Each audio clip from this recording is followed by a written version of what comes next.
या तो आशा करते हैं कि आप अच्छे होंगे, स्वस्थ होंगे, आप पढ़ाई में अच्छे, तो आप वैसे थे कि हम आपके हर समय प्रयास कर रहे हैं।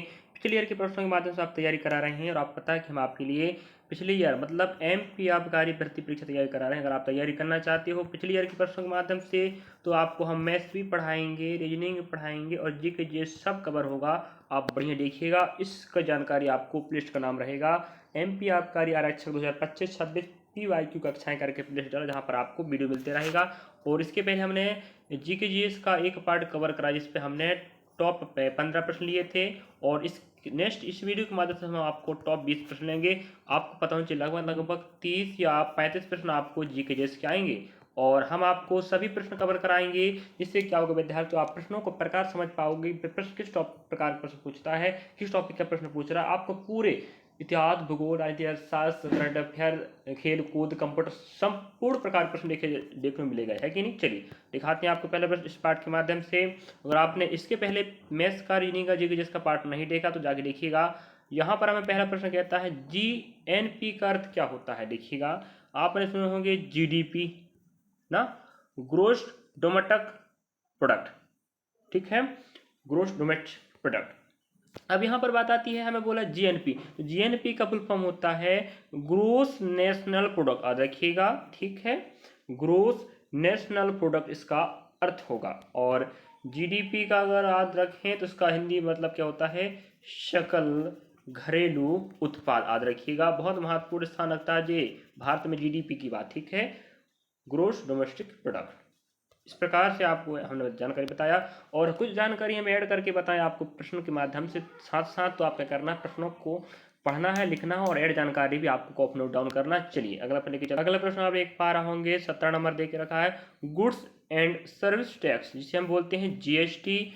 आपको पता होने चाहिए जीएसटी भाई, है कि नहीं। अब जीएसटी परिषद के प्रमुख कौन होता है, जी बात कर रहा है, तो याद रखिएगा यहाँ पर ऑप्शन पे वित्त मंत्री, प्रधानमंत्री, वित्त सचिव, और क्या दिया, नीति आयोग का अध्यक्ष। तो याद रखिएगा, जो आपको जीएसटी आप देख पा रहे होंगे, इस जीएसटी का जो परिषद होता है जिसका अध्यक्ष किसे बनाया जाता है, वित्त मंत्री।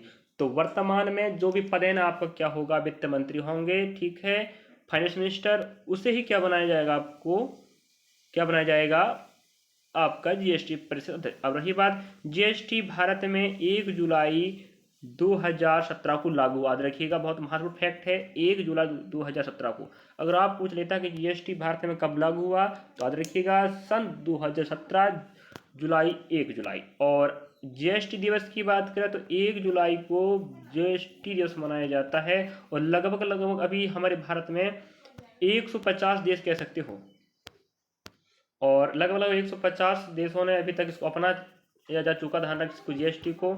और जीएसटी के प्रकार का क्या है, अप्रत्यक्ष कर कहलाता, याद रखिएगा, प्रत्यक्ष कर और एक अप्रत्यक्ष होता है। तो जीएसटी अप्रत्यक्ष कर है, जिसे हम क्या बोलते हैं, गुड्स एंड सर्विस टैक्स, याद रखिएगा। और इसी को हिंदी में क्या बोलते हैं, वस्तु एवं सेवा कर, याद रखिएगा, वस्तु एवं सेवा कर। जितने भी हम फैक्ट आपको बता रहे हैं अगली भर्ती में आपको काम देने वाला है। और रही बात, अगर आप बोल दें कि वर्तमान वित्त मंत्री कौन है, या वर्तमान में जीएसटी परिषद का प्रमुख कौन है, भाई कौन होता है, वित्त मंत्री, फाइनेंस मिनिस्टर, लेकिन है कौन भाई, तो याद रखिएगा, निर्मला सीतारमण वर्तमान में क्या है भाई, भारत की वित्त मंत्री, तो वही तो क्या बनेगी, प्रमुख बनेगी। अगला प्रश्न आप एक पा रहा होंगे, प्रश्न 18 है, और बिल्कुल आपको बता दें 2023 एग्जाम में जो एग्जाम में प्रश्न पूछे थे वही भर्ती परीक्षा के पीडीएफ चला रहे हैं। आप मत सोचिएगा कोई और भर्ती परीक्षा का है और नाम ले रहा है आबकारी का, क्रॉस चेक कर लीजिए भाई।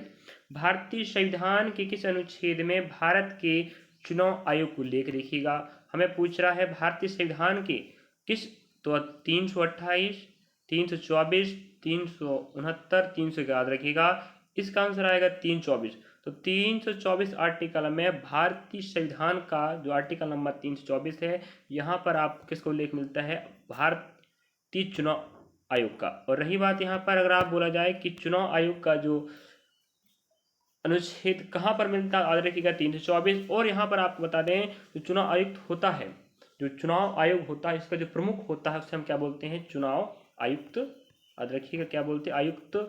इसकी नियुक्ति कौन करता है, याद रखिएगा, प्रधानमंत्री या कैबिनेट मंत्री की सिफारिश पर राष्ट्रपति ही करेगा भाई। कौन करता है, राष्ट्रपति। वर्तमान राष्ट्रपति कौन है, श्रीमती द्रौपदी मुर्मू जी, याद रखिएगा, उन्हीं की अनुशंसा पर या आदेश पर कह सकते हो आप लोग ज्ञानेश्वर कुमार को वर्तमान में क्या बनाया गया है आपका, क्या बनाया गया है भाई, चुनाव आयुक्त याद रखिएगा। तो वर्तमान में चुनाव आयुक्त कौन है, ज्ञानेश्वर कुमार।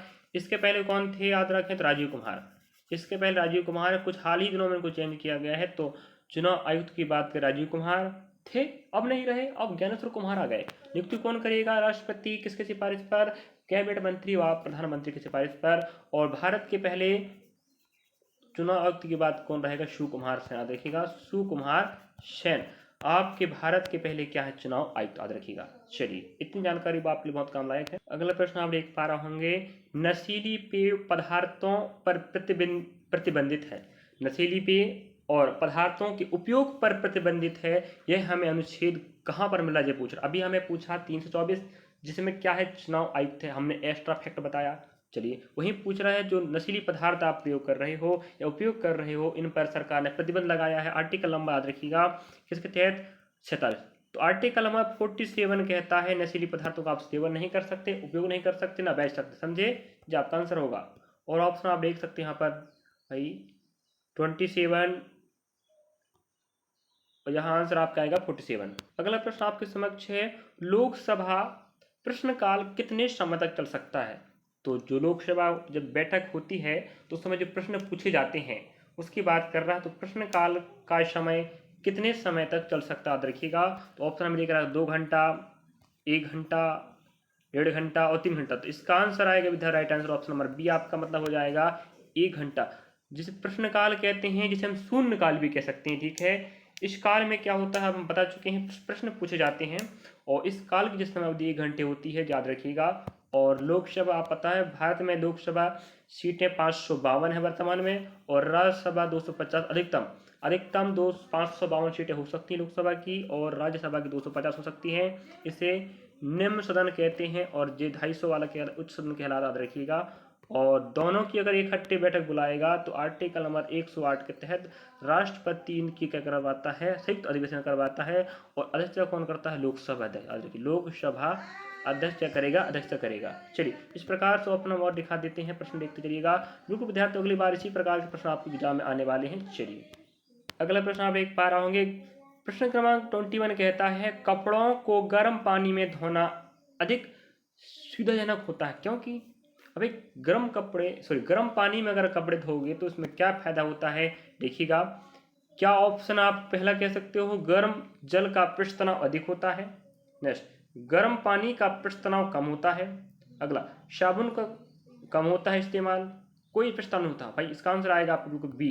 क्या कहता है बी नंबर का, गर्म पानी का पृष्ठ तनाव कम होता है। ध्यान रखें, जितना ज़्यादा पृष्ठ तनाव होगा उतना दिक्कत जाता है भाई कपड़े धोने में या कपड़ों को साफ करने में। गर्म पानी होता है जिसका पृष्ठ तनाव कम हो जाता है, जिस कारण से हम आसानी से कपड़ों को धो सकते हैं, व उनसे जो रहता है कैसे गंदगी, उसको आसानी से साफ कर सकते हैं, याद रखिएगा। अगला प्रश्न आप देख पा रहे होंगे, निम्नलिखित में से कौन सा RH भेटकर द्वारा वर्गीकृत जगत में से एक नहीं है। तो आपको पता होनी चाहिए कि RH भेटकर ने 5 जगत में बांटा था। कितने जगत में, 5 जगत। तो अगर आपको 5 पता है तो ऑप्शन तो 3 आपको राइट दिया होगा, है वाले, हमें चाहिए नहीं वाला। देखिएगा, एनीमिया भी है, प्लांटी भी, मोनेरा भी है, और आपका यहाँ स्थनीय जंतु जे नहीं आपका आंसर। ठीक है, इस प्रकार से हमने बताया आपको कि कितने जगत है बांटा थे, 5 जगत। एनिमेलिया, प्लांटी, मोनेरा, ये आपके कितने हो गए, 3 हो गए ना। हमने तो कितना बताया है, 5 जगत में, है कि नहीं। अब आप बताइएगा 2 कौन कौन से हैं। होमवर्क में आपका रहेगा, नहीं बताओगे तो अगली बार एग्जाम आ जाएगा तो फिर आपका नंबर कटने वाला है कि नहीं। चलिए, तो RH भेटकर ने 5 जगत में बांटा था, तो एनिमेलिया, प्लांटी, मोनेरा, और आपको बताना होगा 2 कौन कौन से। अगला प्रश्न देखिएगा विद्यार्थियों, हम मैथ्स भी आप कवर कराएंगे, रीजनिंग भी कवर होगा, जीके, सब तीनों के तीनों प्रश्न कवर होंगे। बस आप लोग विश्वास के साथ पढ़िएगा, हम आपको सही और ऑथेंटिक जानकारी देंगे, और अगली भर्ती परीक्षा में आपको ऐसे ही प्रश्न या इन्हीं टॉपिक पर प्रश्न मिलने वाले हैं। चलिए, तो निम्न में से कौन वंशानुक्रम की इकाई है, मतलब वंश को बढ़ाने के लिए कौन जिम्मेदार होता है, ये पूछ रहा सीधी बात। तो याद रखिएगा, गुणसूत्र नहीं, क्रोमोटिन नहीं, जीन। याद रखिएगा, आप पढ़े होंगे जब साइंस के विद्यार्थी, आपको पता ही होगा, तो साइंस के प्रश्न मिलेंगे, सभी विषयों के प्रश्न जीके जीएस के रूप में आते हैं वो सभी मिलने वाले हैं। तो अगर आपको वंशानुक्रम की बात करें तो कौन बड़ा है भाई, होता है जीन। ठीक है, इकाई क्या मानी जाती है, याद रखिएगा। आपका आंसर आ जाएगा जीन। अगला प्रश्न आप देख पा रहे होंगे, किस तकनीक से बच्चों के पितृत्व को स्थापित किया जा सकता है, मतलब जिस तकनीक के माध्यम से हम बच्चों के माता पिता का पता लगा सके उसे हम बोलते हैं पितृत्व को स्थापित किया जा सकता है। देखिएगा आपका आंसर क्या हो जाएगा, ऑप्शन नंबर सी बिल्कुल राइट हो जाएगा। आप सुने होंगे डीएनए फिंगरप्रिंटिंग जब होता है, इसमें क्या विद्यार्थियों, इसमें होता यह है कि जब क्या होता है, कोई माना जाए कुछ कांड हो गया और वो कह रहा है कि नहीं मेरा लड़का नहीं है लड़की नहीं है, तो हम उस बच्चे के माध्यम से उसका डीएनए फिंगरप्रिंटिंग करके माध्यम से और पिता का डीएनए लेकर दोनों को आपसी मेल करके हम पता लगा सकते हैं कि वो किसका बेटा है या बेटी है, समझे। इसे कहते हैं पितृत्व को स्थापित करना। तो डीएनए फिंगरप्रिंटिंग क्या एक विधि है जिसके माध्यम से हम पता लगा सकते हैं कि इनके पिता माता कौन है, समझे, याद रखिएगा। साइंस के प्रश्न देख पा रहे आप लोग, कितने प्रश्न मिल चुके हैं अभी तक। अगला प्रश्न आप देख पा रहे होंगे, निम्नलिखित में से कौन सा कार्सिनोमा का कारण है, याद रखिएगा। तो कार्सिनोमा की बात करें तो ऑप्शन आपका पहला अस्थि मज्जा है, फिर बड़क युक्त कोशिकाएं हैं, फिर उपकला कोशिका, फिर मेमोरी सेल। इस प्रकार आपका आंसर क्या हो जाएगा, ऑप्शन नंबर सी। क्या उपकला कोशिकाएं क्या होती हैं कार्सिनोमा के क्या जी कारण, याद रखिएगा। साइंस के प्रश्न देखिए कितना डीपली पूछ रहा है। अगला प्रश्न में कहता है, निम्नलिखित में कौन सा खनिज अम्ल नहीं है, निम्नलिखित में से कौन सा खनिज अम्ल नहीं है। अम्ल नहीं की बात कर रहा है भाई, देखिएगा यहाँ पर ऑप्शन देख रहा था पहला आपका साइट्रिक अम्ल है, नाइट्रिक अम्ल है, हाइड्रोक अम्ल है और सल्फ्यूरिक अम्ल है। यहाँ सबके सब अम्ल हैं लेकिन खनिज अम्ल नहीं कह रहा, तो आपका ऑप्शन नंबर पहला जाएगा भाई, ठीक है, साइट्रिक अम्ल। साइट्रिक अम्ल क्या है, खनिज अम्ल नहीं कहलाता, ठीक है। बाकी सब क्या कहलाते हैं, नाइट्रिक अम्ल, हाइड्रोक्लोरिक अम्ल और सल्फ्यूरिक अम्ल क्या कहलाते हैं, खनिज अम्ल कहलाते हैं, जो आपका right answer option number A हो जाएगा। अगला प्रश्न आपके समक्ष है, निम्नलिखित में क्षारक लवण की पहचान कीजिएगा। हमें बोल रहा है क्षारक लवण कौन है, देखिएगा पहला ऑप्शन लिख के रखा है sodium carbonate, sodium nitrate, ammonium chloride और फिर क्या पोटेशियम क्लोराइड, आज रखिएगा। इस प्रकार से ऑप्शन हमें पहला राइट हो जाएगा। सोडियम कार्बोनेट एक प्रकार का क्या है, क्षारीय लवण है, याद रखिएगा। और लवण कैसे बनते हैं, जब अम्ल और क्षार मिलेंगे तो लवण बनेंगे, लेकिन ये किस प्रकार का लवण बना है, क्षारीय लवण। तो सोडियम कार्बोनेट क्या है, आपका क्षारीय लवण है, याद रखिएगा। आपका राइट आंसर हो जाएगा भाई। देखिएगा लगभग आप कंटिन्यू 3-4 प्रश्न साइंस के मिल गए और ऐसे प्रश्न आपके एग्जाम में आने वाले हैं। प्रश्नों को समझें, टॉपिक को समझें और दिमाग को बढ़ाएं। इस प्रकार प्रश्न आने वाले हैं, पढ़ लीजिएगा समय निकाल कर। अगला प्रश्न देख पा रहे हो आप लोग, एक क्रिस्टल में अणु एक साथ खाली स्थान से बंधे होते हैं। एक क्रिस्टल होता है, ध्यान रखें, इसमें जो अणु होते हैं ना आपस में किससे बंधे होते हैं, ये बात कर रहा है। पहला देख रखा है हाइड्रोजन बंध, नेक्स्ट द्विध्रुवीय आकर्षण, नेक्स्ट देख रखा आपको क्या इलेक्ट्रोस्टैटिक आकर्षण, नेक्स्ट आपको देख रखा है वैन डेर वाल आकर्षण। तो इसका राइट आंसर होगा ऑप्शन नंबर डी आपका। तो वैन डेर वाल आकर्षण बल के कारण क्या होता है, जो आप क्रिस्टल होते हैं उसमें जो अणुएं होती हैं आपस में वैन डेर जो आकर्षण के कारण क्या होता है, आपस में बंधे होते हैं, याद रखिएगा। अगला प्रश्न में कहता है, निम्नलिखित में से किसकी इलेक्ट्रॉन के लिए उच्चतम बंधुता होती है, मतलब उच्चतम बंधुता मीन्स होता है आपस में जुड़ने की बात, ठीक है। तो निम्नलिखित में से किसके इलेक्ट्रॉन के लिए उच्च बंधुता होती है, तो देखिए ऑप्शन दिख रखा लिथियम, नेक्स्ट सोडियम, फिर ऑक्सीजन, फिर आपको दिया है फ्लोरीन। देखिएगा तो इसका राइट आंसर होगा फ्लोरीन। मतलब इलेक्ट्रॉन के साथ बंधिता, अधिक इलेक्ट्रॉन ग्रहण करने की क्षमता किसकी होती है, फ्लोरीन, याद रखिएगा। तो इस प्रकार से आपको प्रश्नों समझना पड़ेगा, धीरे धीरे प्रश्नों को समझते रहो, प्रश्नों को प्रकार समझो, सब बने लगेगा आपको। अगला प्रश्न आप एक बार होंगे, प्रकाश संश्लेषण के दौरान ग्लूकोज में से ऑक्सीजन होता है भाई नाइट्रोजन से, कार्बन डाइऑक्साइड से या सल्फर से या जल से, याद रखिएगा। इसका आंसर आएगा आपका ऑप्शन नंबर बिल्कुल। क्या कहता है प्रश्न में यहाँ पर कि प्रकाश संश्लेषण के दौरान ग्लूकोज में ऑक्सीजन से होता है, कार्बन डाइऑक्साइड से भाई, है कि नहीं। चलिए तो कार्बन डाइऑक्साइड से होता है ग्लूकोज निर्माण। अगला प्रश्न आप देख पा रहे होंगे, जिनेवा प्रोटोकॉल निम्नलिखित में से किस चीज का युद्ध में उपयोग ना करने पर जोर देता है, देखिएगा। जिनेवा जो एक प्रकार का बैठक हुआ था जिसका नाम क्या है, जिनेवा प्रोटोकॉल, इसमें किस चीज का युद्ध में प्रयोग ना करने पर जोर दिया जाता है, देखिएगा। पहला ऑप्शन देख रखा है घातक हथियारों के प्रयोग से, नेक्स्ट रासायनिक एवं जैविक हथियारों के प्रयोग, ये आपका राइट आंसर होगा। जो जिनेवा जो आपका प्रोटोकॉल है वो कहता है कि आप रासायनिक एवं जैविक हथियारों का प्रयोग ना करें, सॉरी क्षमा चाहेंगे भाई, हाँ ठीक है, ना करें करने पर जोर देता है। अगला प्रश्न आप देख पा रहे होंगे, निम्न में से कौन मानव निर्मित पारिस्थितिकी तंत्र का एक अच्छा उदाहरण है। मतलब बोल रहे हैं मानव निर्मित और क्या होनी चाहिए आपका इन्वायरमेंटल, है कि नहीं, इकोसिस्टम की बात कर रहा है।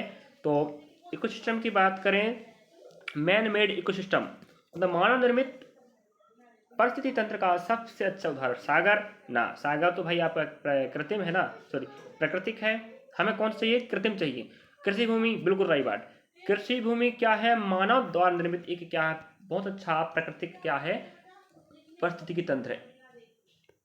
जी आपका राइट आंसर हो जाएगा भाई। अगला प्रश्न हमें कहता है, भारत को कितने बायोजोग्राफिकल जोन में विभक्त किया गया, याद रखिएगा। तो इसका आंसर आपको क्या, ऑप्शन पहला है, ऑप्शन बी में पहला 10 है, फिर 8 है, फिर 12, फिर 14। इसका राइट आंसर आएगा 10। मतलब भारत को 10 बायोजोग्राफिकल जोन में विभक्त किया गया है।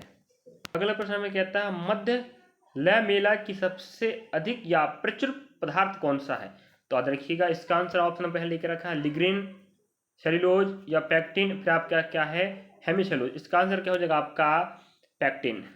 पैक्टिन क्या है भाई, मध्य लैमेला की सबसे प्रचुर या अधिक पदार्थ है। देखिएगा, उन कणों का नाम क्या है जो क्रिस्टा और माइक्रोकॉन्ड्रिया झिल्ली के भीतर भाग में स्थित होते हैं। आपको पता होगा कोशिका होती है, कोशिका के अंदर कई कोशिकांग पाए जाते हैं, उनमें से एक कोशिकांग का नाम क्या, माइटोकॉन्ड्रिया, जिसे हम क्या बोलते हैं भाई, कोशिका का पावर हाउस कहते हैं। तो यहाँ पर बोल रहा है, यहाँ पर कुछ भाग स्थित होते हैं, इसके अंदर से क्या बोलते हैं, वेसिकल, ऑक्सीसोम या ग्रेना या क्या बोलते, थाइलाकोइड। याद रखिएगा इसे क्या बोलते हैं, ऑक्सीसोम।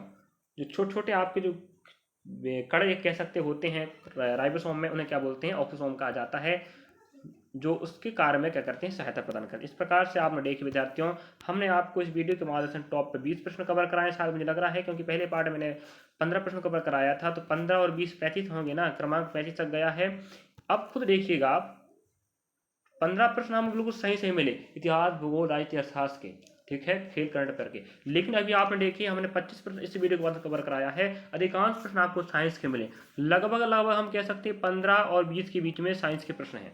तो याद रखिएगा विद्यार्थियों, लगभग लगभग 15 प्रश्न तो आपके साइंस है ही है, तो साइंस का आपको जोर देना पड़ेगा। चलिए, तो ऐसे आप वीडियो देखना चाहते हो क्लियर के प्रश्नों के माध्यम से, मैथ्स पढ़िएगा, रीजनिंग पढ़िएगा, जी के जैसे सब पढ़िएगा, आपके लिए हम तैयार हैं, पढ़ाते रहेंगे और हम प्रयास करेंगे सही सटीक और ऑथेंटिक जानकारी देने का। और आपको बता दें हम रेलवे भर्ती की परीक्षा की तैयारी भी करा रहे हैं, यहाँ पर मैथ्स भी कवर हो रहा है, रीजनिंग कवर हो रहा है, जी के जैसे सब कवर हो रहे हैं, बिल्कुल न्यू अप टू डेट प्रश्न कवर हो रहे हैं। 2025 में हुए भर्ती परीक्षाओं के जैसे प्रश्नों को उठा उठा के आपको पिछले ईयर के प्रश्नों के बाद तैयारी करा रहे हैं। इसकी तैयारी के लिए आप देखना चाहते वीडियो तो आपको कहाँ पर मिलेगा, रेलवे भर्ती परीक्षा 2025-26 NTPC group D RPF constable, जिसके एग्जाम हो चुका है, 2 एग्जाम बच चुके हैं। तो आपको एनटीपीसी या आप ग्रुप डी की तैयारी कर रहे हैं तो हमसे जुड़ सकते हैं, बिल्कुल फ्री ऑफ कॉस्ट आपकी पढ़ाई होगी और बेहतर ढंग से पढ़ाएंगे, बिल्कुल चिंता ना करें। और बहुत सारे वीडियो बन चुके हैं, वहाँ जाके देखो और पढ़ो, रीजनिंग चाहे मैथ्स, रीडिंग चाहे जी के जैसे। चलिए मिलते हैं नेक्स्ट पार्ट में आपको। हम थोड़ा सा विद्यार्थी हम साइंस के प्रश्न ज़्यादा आ गए हैं, तो आप लोग साइंस के हैं तो अच्छी बात है, समझ में आएगा प्रश्न क्या कहता है। अगर साइंस के नहीं हो तो दिक्कत की बात तो होने वाली। चलिए कोई बात नहीं, प्रश्न देखिएगा और याद रखें इस प्रकार टॉपिक या इस प्रकार प्रश्न उठा उठा के अपने हिसाब से पढ़ते रहें।